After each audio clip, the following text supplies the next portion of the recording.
Hello दोस्तों, नमस्कार। Study with Kailash Bahuguna के यूट्यूब चैनल में फिर से आपका स्वागत है। कक्षा 7 सामाजिक विज्ञान पर चर्चा चल रही है।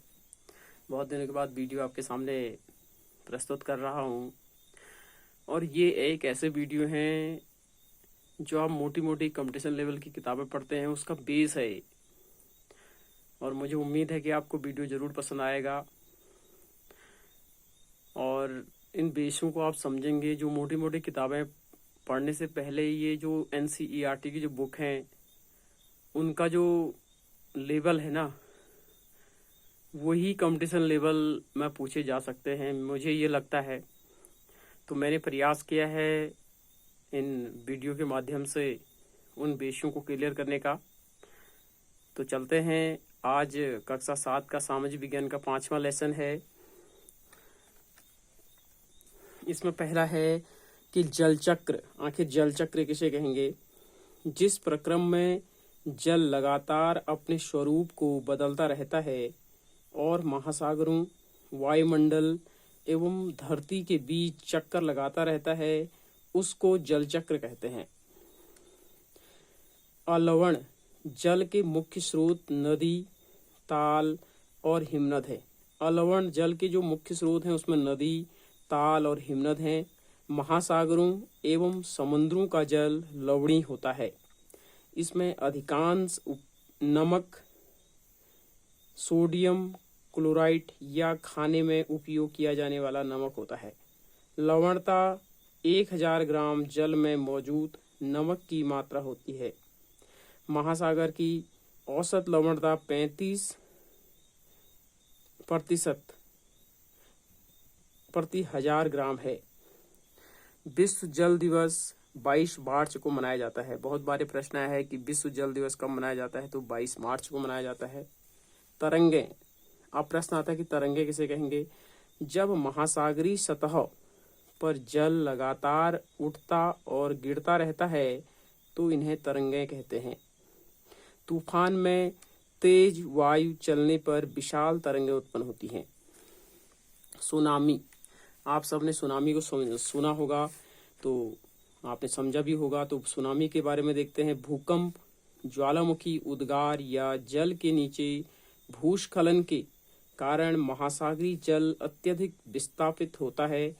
इसके परिणाम स्वरूप 15 मीटर तक की ऊंचाई वाली विशाल ज्वारी तरंगें उठ सकती हैं, जिसे सुनामी कहते हैं।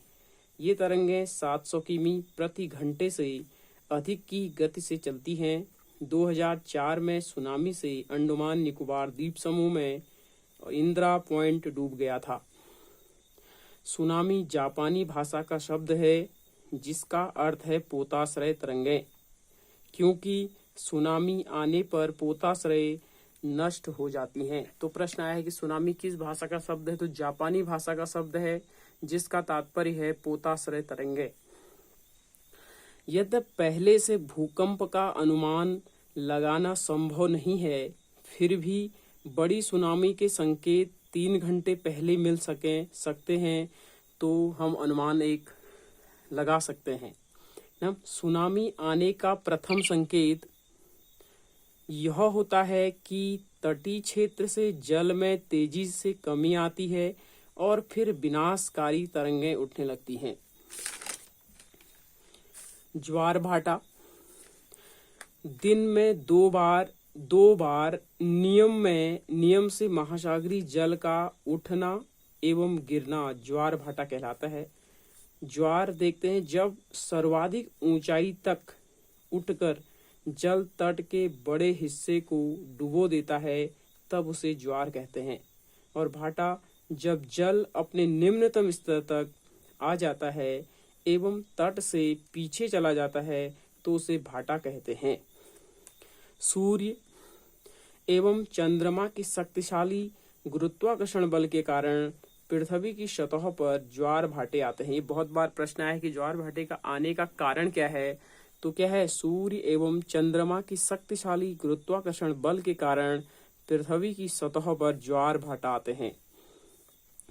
जब पृथ्वी का जल चंद्रमा के निकट होता है उस समय चंद्रमा के गुरुत्वाकर्षण बल से जल अभिकर्षित होता है जिसके कारण उच्च ज्वार आते हैं। उच्च ज्वार किसके कारण आते हैं? पृथ्वी का जल चंद्रमा के निकट होता है, उस समय चंद्रमा के गुरुत्वाकर्षण बल से जल अभिकर्षित होता है, जिसके कारण उच्च ज्वार आते हैं। पूर्णिमा एवं अमावस्या के दिनों में सूर्य, चंद्रमा और पृथ्वी तीनों एक सीध में होते हैं। कब? पूर्णिमा और अमावस्या के दिन सूर्य, चंद्रमा और पृथ्वी एक सीध में होते हैं। इस समय सबसे ऊंचे ज्वार उठते हैं। इस ज्वार को बृहद ज्वार कहते हैं। बृहद ज्वार कब होता है? जब सूर्य, चंद्रमा और पृथ्वी एक सीध में होते हैं, तो ऐसी घटना को बृहद ज्वार कहा जाता है। अब निम्न ज्वार भाटा देखते हैं। जब चांद अपने प्रथम एवं अंतिम चतुर्थांश में होता है, तो चांद एवं सूर्य का गुरुत्वाकर्षण बल विपरीत दिशाओं से महासागरीय जल पर पड़ता है। परिणाम स्वरूप निम्न ज्वार भाटा आता है। ऐसे ज्वार को लघु ज्वार भाटा कहते हैं। उच्च ज्वार नौ संचालन में सहायक होता है। ये जल स्तर को तट की ऊंचाई तक पहुंचाते हैं। ये जहाजों को बंदरगाह तक पहुंचाने में सहायक होते हैं। सागरी, महासागरी धाराएं बहुत इंपॉर्टेंट है। महासागरी धाराएं निश्चित दिशा में महासागरी सतह पर नियमित रूप से बहने वाली जल की धाराएं होती हैं। गर्म महासागरी धाराएं, ये धाराएं भूमध्य रेखा के निकट उत्पन्न होती हैं एवं ध्रुवों की ओर प्रभावित होती हैं, जैसे गल्फ स्ट्रीम की धाराएं। ठंडी धाराएं देखते हैं। ये ध्रुवों या उच्च अक्षांशों से उष्णकटिबंधीय या निम्न अक्षांशों की ओर प्रभावित होती हैं, जैसे लैब्राडोर महासागर धाराएं। महासागरी धाराएं किसी क्षेत्र के तापमान को प्रभावित करती हैं। गर्म धाराओं से स्थलीय सतह का तापमान गर्म हो जाता है। जिस स्थान पर गर्म एवं शीत जलधाराएं मिलती हैं, वह स्थान विश्व भर में सर्वोत्तम मत्स्य क्षेत्र माना जाता है। जापान के आसपास एवं उत्तरी अमेरिका के पूर्वी तट इसके कुछ उदाहरण हैं। जहां गर्म एवं ठंडी जलधाराएं मिलती हैं, वहां कोहरे वाला मौसम होता है। ठीक है, जहां गर्म एवं ठंडी जलधाराएं मिलती हैं, वहां कोहरा क्या होता है? कोहरा वाला मौसम बनता है। इसके फलस्वरूप नौ संचालन में बाधा उत्पन्न होती है। तो ये हमारा 5वां लेसन यहाँ पर समाप्त हुआ कक्षा 7 का सामाजिक विज्ञान का। 6वां लेसन है प्राकृतिक वनस्पति एवं वन्य जीव। ब्राजील के उष्णकटिबंधीय सदाबहार वन इतने विशाल हैं कि ये पृथ्वी के फेफड़े की तरह प्रतीत होते हैं। ये एनाकोंडा विश्व का सबसे बड़ा सांप उष्णकटिबंधीय वर्षा वन में पाया जाता है। अब देखते हैं कि उष्णकटिबंधीय सदाबहार वन किसे कहते हैं, जो कक्षा 6 में भी मैंने इसके बारे में चर्चा की है। इन्हें उष्णकटिबंधीय वर्षा वन भी कहते हैं। घने वन भूमध्य रेखा एवं उष्णकटिबंध के पास पाए जाते हैं। ये क्षेत्र गर्म होते हैं एवं पूरे वर्ष यहाँ अत्यधिक वर्षा होती है। यहाँ मौसम शुष्क नहीं होता है, इसलिए यहाँ के पेड़ों की पत्तियां पूरी तरह नहीं झड़ती हैं, इसलिए इन्हें सदाबहार कहते हैं। जैसे रोजवुड, आबनूस और महोगनी, ये उदाहरण आते हैं कि उष्णकटिबंधीय सदाबहार वनों के नाम बताइए, तो आपके रोजवुड हो जाएगा, आबनूस हो जाएगा और महोगनी हो जाएगा। उष्णकटिबंधीय पर्णपाती वनों के बारे में चर्चा कर लेते हैं। इन्हें मानसूनी वन भी कहते हैं, जो भारत, उत्तरी ऑस्ट्रेलिया और मध्य अमेरिका के बड़े हिस्सों में पाए जाते हैं। इन क्षेत्रों में मौसमी परिवर्तन होते रहते हैं। पत्तियां भी झड़ जाती हैं, जैसे शाल, सागवान, नीम, शीशम। ये पर्णपाती वन है। शीतोष्ण सदाबहार वनों के बारे में चर्चा कर लेते हैं। मध्य अक्षांश के तटीय प्रदेशों में स्थित हैं। ये वन कहाँ है? मध्य अक्षांश के तटीय प्रदेशों में स्थित हैं। ये सामान्यतः महाद्वीपों के पूर्वी किनारों पर पाए जाते हैं, जैसे बांज, चीड़ और यूक्लिप्टस। शीतोष्ण पर्णपाती वनों के बारे में चर्चा कर लेते हैं। उच्च अक्षांश की ओर बढ़ने पर अत्यधिक शीतोष्ण पर्णपाती वन मिलते हैं। ये उत्तर पूर्वी अमेरिका, चिली और पश्चिम यूरोप के तटीय प्रदेशों में पाए जाते हैं। ये अपनी पत्तियां शुष्क मौसम में झाड़ देती हैं, जैसे बाज, बीज तथा पीजेंट तथा मोनाल जैसे पक्षी भी यहाँ पाए जाते हैं। भूमध्य सागरीय वनस्पतियां महाद्वीपों के पश्चिम एवं दक्षिण पश्चिमी किनारे भिन्न हैं। यहाँ भूमध्य सागरीय वनस्पतियां पाई जाती हैं। यह अधिकतर यूरोप, अफ्रीका एवं एशिया के भूमध्य सागर के समीप वाले प्रदेशों में पाए जाते हैं। अमेरिका, दक्षिण पश्चिम अफ्रीका, दक्षिण अमेरिका, इन प्रदेशों में गर्म, शुष्क, ग्रीष्म और वर्षा वाली मृदु शीत ऋतुएं पाई जाती हैं। शंकुधारी वनों के बारे में, उत्तरी गोलार्ध के उच्च अक्षांशों के में भव्य शंकुधारी वन पाए जाते हैं। इन्हें टैगा वन भी कहा जाता है।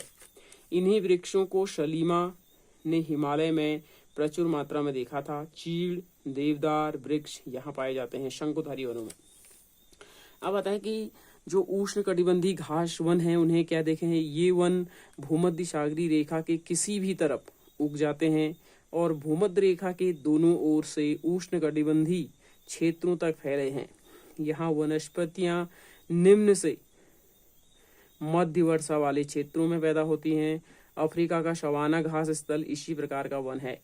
अफ्रीका में देखते हैं। इसके अलावा पूर्वी अफ्रीका में सवाना जो उष्णकटिबंधीय घास का मैदान है। ब्राजील में कंपोस, वेनेजुएला में लानोस, ये उष्णकटिबंधीय घास के मैदान हैं। इसके अलावा शीतोष्ण घास के मैदान बहुत बार यहाँ से परीक्षा में ये प्रश्न आए हैं। शीतोष्ण घास के मैदान में अर्जेंटीना का पैम्पास, उत्तरी अमेरिका का पेरी, दक्षिण अफ्रीका का वेल्ड, मध्य एशिया का स्टेफी और ऑस्ट्रेलिया का डॉन, ये शीतोष्ण कटिबंधीय घास के मैदान हैं जो कि परीक्षा में बहुत बार यहाँ से प्रश्न पूछे जा चुके हैं और आगे भी यहाँ से प्रश्न बनते हैं। शीतोष्ण घास स्थल किसे कहते हैं? ये मध्य अक्षांशीय क्षेत्रों और महाद्वीपों के भीतरी भागों में पाए जाते हैं। यहाँ की घास आमतौर पर छोटी और पौष्टिक होती है। ध्रुवीय प्रदेशों में काई, लाइकेन एवं छोटी झाड़ियाँ पाई जाती हैं। ये अल्पकालिक ग्रीष्म ऋतु के दौरान विकसित होती हैं। इसे टुंडू प्रकार की वनस्पति भी कहा जाता है। तो ये कक्षा 7 के 2 लेसन आज हमने पढ़े। इसके बाद 2 लेसन और कक्षा 7 के इसमें रह गए हैं, पृथ्वी हमारे आवास में। उसके बाद कक्षा 7 के 2 किताबें हमारे पास और होंगी जो कि परीक्षा लेवल की दृष्टि से बहुत महत्वपूर्ण है।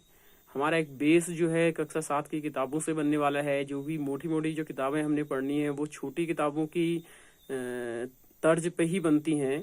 तो एक बेस के तौर पर हमें इनको पढ़ना आवश्यक है और मुझे उम्मीद है कि आपकी समझ में ये वीडियो आ रहे होंगे। और यदि कुछ भी कमियां इसमें वीडियो में रह गई हों तो ज़रूर कमेंट्स करें, जिससे मुझे भी पता चले कि वीडियो में क्या कमियां रह गई हैं। मुझे उम्मीद है कि आपको वीडियो ज़रूर पसंद आ रहे होंगे। यदि वीडियो पसंद आ रहे हैं तो ज़रूर सब्सक्राइब और शेयर ज़रूर करें। हम अगले वीडियो में मिलते हैं, तब तक के लिए नमस्कार, धन्यवाद।